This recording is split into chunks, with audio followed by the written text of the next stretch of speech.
હવામાન એલર્ટ, દેશના 16મી વધુ રાજ્યોમાં માવઠા અને હિમવર્ષાની આગાહી. નવી દિલ્હી, 17 માર્ચ 2026 વેસ્ટર્ન ડિસ્ટર્બન્સની સક્રિયતાને કારણે દેશભરના વાતાવરણમાં મોટો પલટો આવ્યો છે. પહાડી વિસ્તારોમાં બરફની ચાદર પથરાઈ છે તો મેદાની વિસ્તારોમાં કમોસમી વરસાદ, માવઠું થવાની શક્યતા છે. મુખ્ય અપડેટ્સ. હિમવર્ષા અને ઠંડી. હિમાચલ પ્રદેશમાં ભારે હિમવર્ષાને કારણે સુરક્ષાના કારણોસર અટલ ટનલ પ્રવાસીઓ માટે બંધ કરવામાં આવી છે. પૂર્વોત્તર ભારત, અરુણાચલ પ્રદેશ, આસામ અને મેઘાલયમાં અતિભારે વરસાદની ચેતવણી.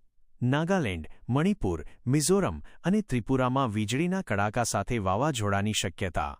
અન્ય પ્રભાવિત રાજ્યો બિહાર, ઝારખંડ, પશ્ચિમ બંગાળ, ઓડિશા, મહારાષ્ટ્ર, છત્તીસગઢ, આંધ્રપ્રદેશ અને તેલંગાણામાં પણ વાતાવરણ અસ્થિર રહેશે. રાજ્યવાર હવામાનની સ્થિતિ. પ્રદેશ અસર.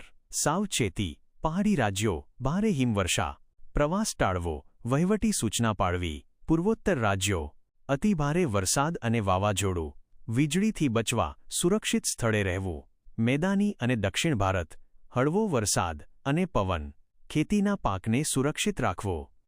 સામાન્ય જનતા અને ખેડૂતો માટે સૂચના. ખેડૂતો તૈયાર પાકને પલળતો બચાવવા સુરક્ષિત જગ્યાએ ખસેડવો.